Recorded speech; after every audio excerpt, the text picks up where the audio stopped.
ಕುಶಾಲ್. ನಾನು 4ನೇ ತರಗತಿಯಲ್ಲಿ ಓದುತ್ತಿದ್ದೇನೆ. ಈ ದಿನದ ವಿಶೇಷತೆ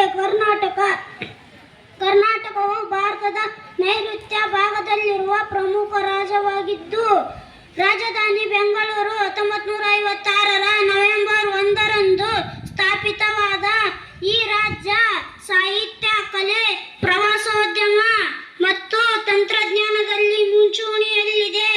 ಕನ್ನಡ ಆಡಳಿತ ಭಾಷೆಯಾಗಿದ್ದು ಶ್ರೀಗಂಧ, ಹಂಪಿ, ಪಶ್ಚಿಮ ಘಟ್ಟಗಳು ಮತ್ತು ಭವ್ಯ ಇತಿಹಾಸಕ್ಕೆ ಹೆಸರುವಾಸಿಯಾಗಿದೆ. 31 ಜಿಲ್ಲೆಗಳನ್ನು ಹೊಂದಿರುವ ಕರ್ನಾಟಕವು ವೈವಿಧ್ಯಮಯ ಸಂಸ್ಕೃತಿ ಮತ್ತು ನೈಸರ್ಗಿಕ ಸೌಂದರ್ಯದ ತಾಣವಾಗಿದೆ.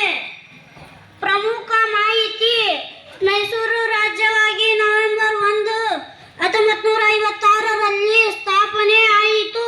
1973ರಲ್ಲಿ ಕರ್ನಾಟಕ ಎಂದು ನಾಮಕರಣ. ಭೌಗೋಳಿಕತೆ: ಮರುನಾಮಕರಣ. ಭೌಗೋಳಿಕತೆ: ಪಶ್ಚಿಮಕ್ಕೆ ಅರೇಬಿಯನ್ ಸಮುದ್ರ, ಉತ್ತರಕ್ಕೆ ಮಹಾರಾಷ್ಟ್ರ, ಗೋವಾ, ಪೂರ್ವಕ್ಕೆ ತೆಲಂಗಾಣ, ಆಂಧ್ರ ಪ್ರದೇಶ, ಆಗ್ನೇಯಕ್ಕೆ ತಮಿಳುನಾಡು, ದಕ್ಷಿಣಕ್ಕೆ ಕೇರಳ. ಸಂಸ್ಕೃತಿ: ಯಕ್ಷಗಾನ, ಡೊಳ್ಳು ಕುಣಿತ, ವೀರಗಾಸೆ, ಭರತನಾಟ್ಯಂ. ಆರ್ಥಿಕತೆ: ಐಟಿ, ಬಿಟಿ ಉದ್ಯಮ, ಕೃಷಿ, ರೇಷ್ಮೆ, ಶ್ರೀಗಂಧ.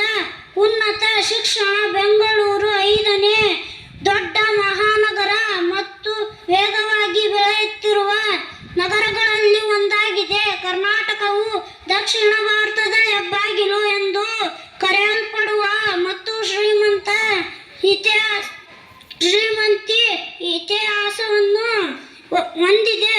ಧನ್ಯವಾದಗಳು.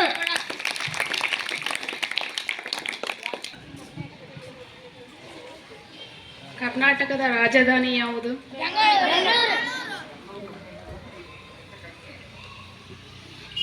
ಯಾವಾಗ ಸ್ಥಾಪನೆಯಾಗಿತ್ತು ಕರ್ನಾಟಕ ರಾಜ್ಯ? Very good.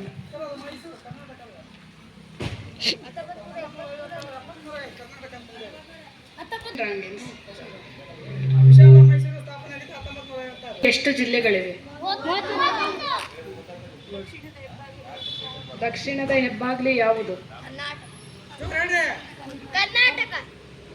ಹೆಬ್ಬಾಗಿಲು ಶ್ರೀಲಂಕಾ.